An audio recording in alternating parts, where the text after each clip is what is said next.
California. More breaking news here on this Tuesday in the NBA. The Lakers have signed Carmelo Anthony to a one-year deal. Of course, a 10-time All-Star, spent the past 2 seasons there in Portland. So reuniting with his good friend LeBron James, of course, a fellow 2003 draftee there between the two of them. Carmelo Anthony, 37 years old, though, heading to the Lakers. How do you feel about this? Amanda, I'm so excited right now because I need to hire you as my trainer and get me back in shape. I need to come out of retirement. What am I doing here on CBS Sports HQ? You know, what are they trying to get? The Temptations? They're trying to get the band back? Dwight Howard, Carmelo Anthony. I mean, what is this? I'm not going to say it's an AARP team, but you know, they're going to be one of the oldest teams in the NBA. You know, they're going to have to stay healthy, but give guys like Carmelo Anthony, LeBron James credit. Those guys really do a great job of taking care of their bodies in the off season. They spend an enormous amount of money on their bodies with training and diet and nutrition and yoga. And it's a wonderful example, especially for some of those younger NBA players. But this is something that I think Carmelo Anthony and LeBron James have wanted for a long time. I know at one stage, LeBron James wanted to partner be teammates with Chris Paul, but that didn't work. But Carmelo Anthony, I think this is probably his last year in the NBA. And if it is his last year, what a way to go out than to be teammates with who I think is still the best player overall in the NBA, LeBron James, and one of his closest friends. All right, so it's a very nice storyline there for Melo, but let's talk about what it means for the Lakers on the court. As you mentioned, one of the oldest teams in the NBA. You got 7 guys now over the age of 32 that are under guaranteed contracts, 7 of them over the age of 32. They've made a lot of moves. So now you have LeBron, you have AD, you have Russell Westbrook. You welcome back Dwight Howard, as you mentioned. You sent away, I have to read this because it's been a lot, Kyle Kuzma, KCP, Alex Caruso yesterday to the Bulls. What are the Lakers looking like as a whole right now? Well, they're still one of the top 4 teams in the Western Conference because anytime Anthony Davis and LeBron James, that's enough. You can put, 3 other no-name folks around them, and they're still going to win at a high level. So I think they're still one of the elite teams. They are going to be a dangerous team if they're healthy come playoff time. I thought they really missed Dwight Howard last year.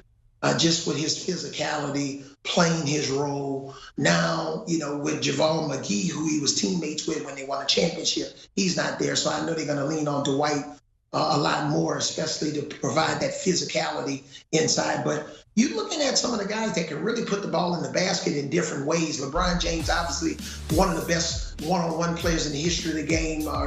Carmelo Anthony, then Russell Westbrook. I think the key for this team is when LeBron James is not in the game, the guys that are going to be on the floor are guys that have led their teams in scoring, guys who know how to problem solve on the court, like a Carmelo Anthony or Russell Westbrook. So I think with their second team is going to be a whole lot stronger when they're resting LeBron compared to in the past when they had guys like Kyle Kuzma, Alex Caruso. Those guys don't have the resume or the experience as Carmelo Anthony or Russell Westbrook. So it's going to be a very interesting storyline. I'm glad we get to cover it.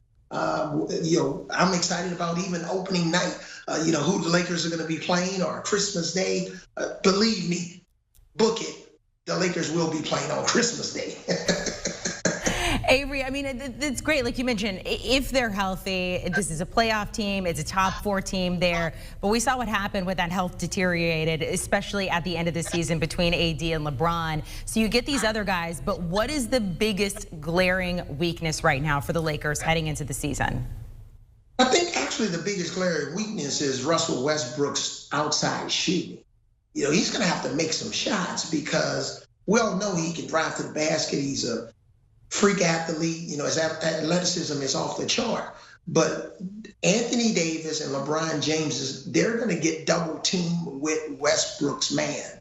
And he's not going to always be able to break the defense down and get through there and explode at the basket. He's going to have to really make some outside shots. And that doesn't always necessarily mean a 3-point shot. But his outside shooting and the rest of the team's outside shooting surrounding LeBron James and Anthony Davis, if they got to be able to make some shots. If not, that defense is going to shrink. There's not going to be as many driving lanes, and that's really frustrating on superstars in their offensive execution. So I think that's the biggest question mark right now, besides staying healthy. As you mentioned at the beginning of this, we were talking to Rip earlier, and especially with the Chris Paul deal, signing that deal until he's almost 40 years old. I think we get Rip back. We're going to get the gang together. We're going to have a new team in the NBA between y'all. Avery Johnson, thank you so much for joining us here on CBS Sports HQ. We appreciate it. All right, so it has been a very busy free agency so far. The new league year, that begins. All these deals become official this Friday. And then, of course, the Summer League beginning 2 days after that in Vegas. And the regular season, it feels like we just ended the other one. It's somewhat just around the corner now, October 19th. Do you want a sports network that delivers everything that matters about the game? The highlights, the picks, the instant analysis, no yelling, no fake debates, no politics. Hit the subscribe button and never miss a moment.